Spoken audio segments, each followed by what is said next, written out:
tergambar hampir lebih dari 90% gugatan yang diajukan oleh Partai Buruh dan Serikat-Serikat Buruh menang. Dan ini adalah kemenangan kedua bagi Partai Buruh bersama Serikat Buruh terhadap hal-hal yang diajukan ke Mahkamah Konstitusi. Yang pertama, teman-teman ingat, yaitu kemenangan Undang-Undang Pilkada. Ya, demokrasi jadi lebih hidup, demokrasi lebih membuka ruang bagi semua orang. Hari ini hak kita semua termasuk kawan-kawan media, pabrik, karyawan di perkantoran, buruh seluruh Indonesia, hak-haknya telah dikembalikan pada jalurnya oleh Mahkamah Konstitusi. Karena itu, melalui kesempatan ini, Partai Buruh dan Serikat-Serikat Buruh, termasuk GKNAS, menyampaikan apresiasi yang tinggi sambil menunggu keputusan daripada Mahkamah Konstitusi. Partai Buruh pasti menang. Lebih detail singkat ya sambil menunggu keputusan, kuasa hukum kami Said Salahuddin akan menyampaikan. Jadi kawan-kawan sekalian, amar putusan dibacakan berdasarkan pertimbangan. Yang MK bacakan tadi pertimbangan.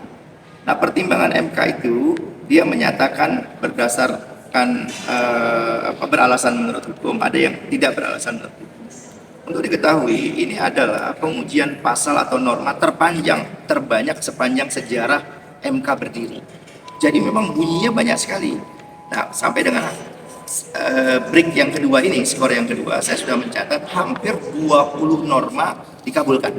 Jadi nanti pas dibacakan putusan akan kurang lebih 20 atau bahkan lebih norma yang kita uji dikabulkan oleh MK.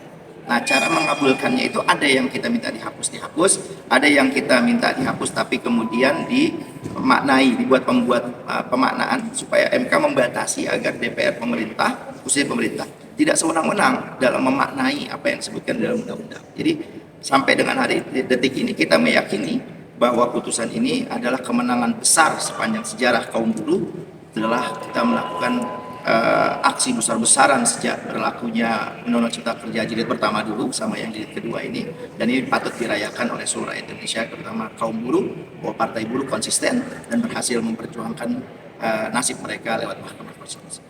Ya, kawan-kawan semua, nanti tunggu keputusan ya, kan kita harus menunggu keputusan. Cuma melalui kesempatan kawan-kawan media yang terhormat Bapak Presiden Jenderal Prabowo Subianto dan pimpinan DPR, nanti ada yang akan kami sampaikan sikap daripada Partai Buruh dan Serikat-Serikat Buruh terhadap keputusan MK. Jangan mengulang kembali perlawanan terhadap konstitusi yang sudah diputuskan, seperti Undang-Undang Pilkada. Ini akan membuat rakyat marah, membuat buruh bergerak. Karena itu kita menunggu keputusan. Nanti saya mewakili Partai Buruh dan Serikat-Serikat Buruh akan menyampaikan sikap secara terbuka untuk Bapak Presiden Prabowo Subianto. Mudah-mudahan beliau menonton atau tidak staf. Yang kedua, hentikan pembahasan kenaikan upah minimum. Karena keputusan MK dalam pertimbangannya sudah mengarah bahwa harus kepada penghidupan yang layak dan kata-kata penghasilan itu dimunculkan dan dihidupkan kembali dan memaknai indeks tertentu. Indeks tertentu yang selama ini dimaknai sepihak oleh pemerintah 0,1 sampai 0,3 stop, karena ini perintah konstitusi. Dan ini pesan, karena ini kan gugatan antara rakyat yang diwakili oleh Partai Buruh dan Serikat-Serikat Buruh melawan Presiden dan DPR. Ingat loh, ini bukan lawan menteri, melawan Presiden dan DPR.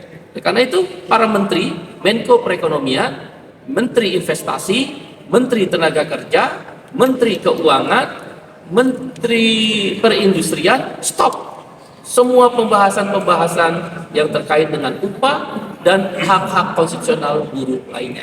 Karena ini adalah gugatan antara rakyat, dalam hal ini buruh, serikat buruh, Partai Buruh terhadap Presiden dan DPR. Nanti kita tunggu keputusan lebih lanjut, ya.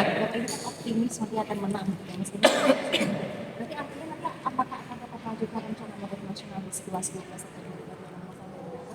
kalau terjadi kembali seperti kasus Undang-Undang Pilkada di mana DPR mencoba membegal, ya tanda petik, DPR yang lalu ya, dan mencoba mengakal-akali terhadap kembali undang-undang yang sudah diputuskan secara konstitusional oleh Mahkamah Konstitusi pasti kita lawan, dan mogok nasional kita makin sah. Dan jangan mempermalukan presiden. Melalui media ini kami menyampaikan pada para menteri, para anggota DPR, jangan mempermalukan presiden yang dalam pidato kenegaraannya, di dalam pidato di MPR, begitu keberpihakan pada rakyat dan tunduk pada konstitusi. Jangan permalukan presiden. Itu aja pesan kami dari rakyat kepada seluruh DPR dan para menteri. Demikian, kita tunggu keputusannya aja supaya lebih jelas. Terima kasih ya kawan-kawan. Terima kasih.